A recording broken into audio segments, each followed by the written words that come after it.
Ramesh toll Ramesh YouTube சேனலில் இருந்து கவிஞர் ரமேஷ் ராஜாகி நான் இன்றைய நேர்காணல் நிகழ்ச்சிக்கு நீலகிரி மாவட்டம் குன்னூர் தாலுக்கா குன்னூர் வியாபாரிகள் சங்க தலைவர் அண்ணன் நாசர் அவர்களை பேட்டிக்கான வந்திருக்கின்றேன்.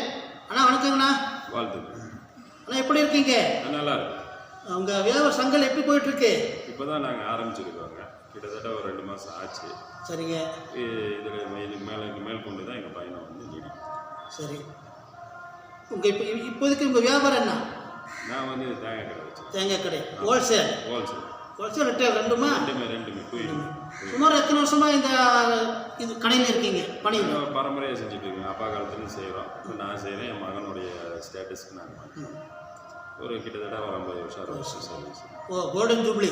ஆமாம், தாண்டி போயிடுச்சு. கண்டிப்பாக போயிடுச்சு. வாஸ்துக்கள்.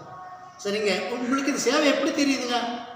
இல்லை, இப்போ என்னன்னு கேட்டிங்கன்னா, எங்களுக்கு வந்து இங்கே சங்கம் உருவாக்குறதுக்கு ஒரு முக்கிய காரணம் என்னன்னு கேட்டிங்கன்னாக்கா, எங்களுடைய கடை பிரச்சனை ஒன்று.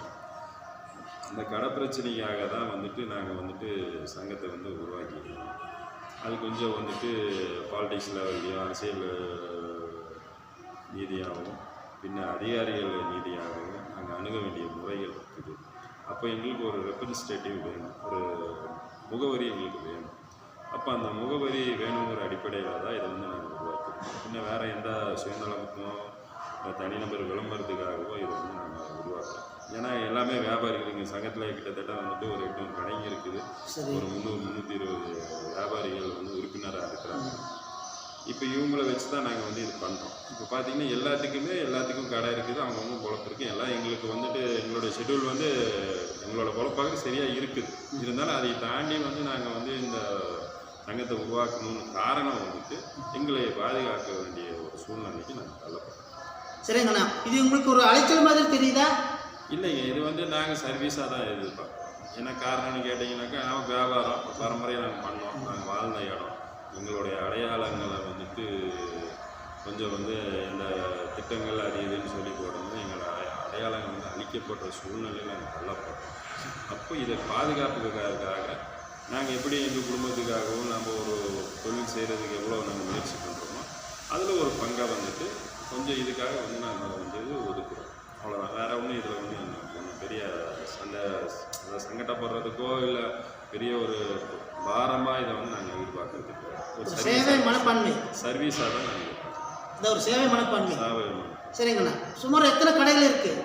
அதாங்க, கடைங்க தான் 800 கடைங்க இருக்குதுனாக்கா, ஒவ்வொரு கடைக்கும் ஒரு சிலருக்கு வந்து 4 கடை 3 கடை 5 கடை இப்படியெல்லாம் இருக்குது. சரி, வந்து இதில் ஆவரேஜ் வந்துட்டு வியாபாரிகள் கணக்கு ஒரு 350 பேர் தான் வியாபாரிகளுடைய உறுப்பினர்.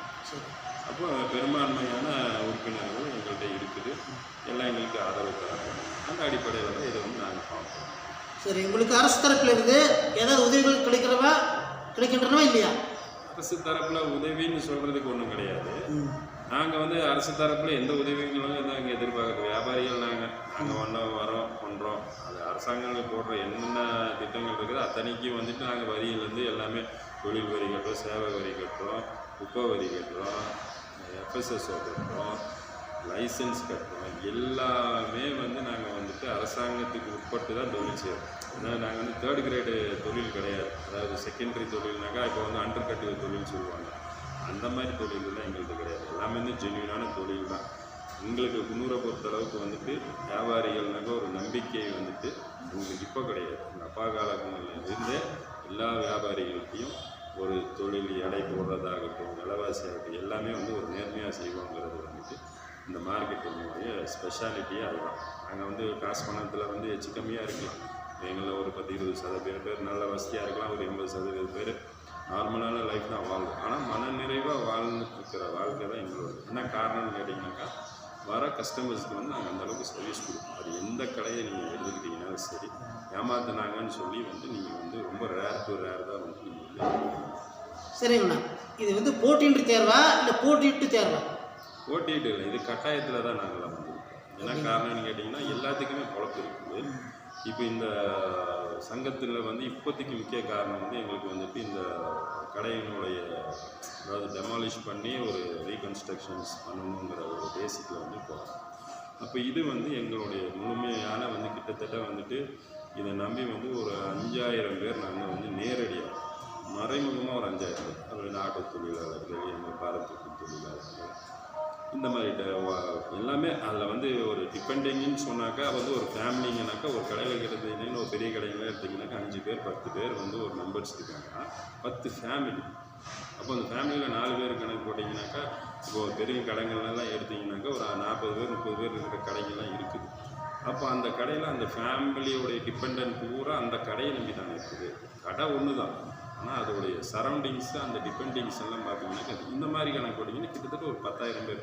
அது இல்லாமல் நீங்கள் வந்து குன்னூரை பொறுத்த அளவுக்கு ஒரே ஒரு பேசிக் என்ன ஷார்ட் அண்ட் ஸ்வீட்டு, இந்த மார்க்கெட்டை தாண்டி நீங்கள் கொஞ்சம் தூரம் ஒரு YMCA கார்னர் திரும்பி போயிட்டீங்கன்னாலும் சரி, இந்த பக்கம் எடுத்திங்கனாக்கா பெட்ரோல் பங்கை தாண்டி போயிட்டீங்கன்னாலும் சரி, டவுனே முடிஞ்சு போச்சு. அப்போது இந்த மார்க்கெட்டு தான் மையப்பகுதி. இந்த மார்க்கெட்டை வந்து இடித்து கட்டணும் அப்படின்றப்போ வந்து ஆட்டோமேட்டிக்காக இந்த ஊரினுடைய செழிப்பே போக வாய்ப்பு இருக்குது. இதுதான் இதோடைய பேசிக். அப்போ என்னென்னா கிட்டத்தட்ட 10,000 பேர் வந்து நாங்கள் அனாவசியமாக இதனால் பாதிப்போம். சரிங்கண்ணா, இவ்வளோ நேரம் எனக்கு வேண்டி வியாபாரத்தை விட்டு சாப்பிட்டீங்களோ இல்லையோ எனக்கு தெரியல. இந்த சேனல் ரமேஷ் யூடியூப் சேனலுக்கு நேரம் ஒதுக்கி பேட்டி கொடுத்தமைக்கு மிக்க நன்றி. நான்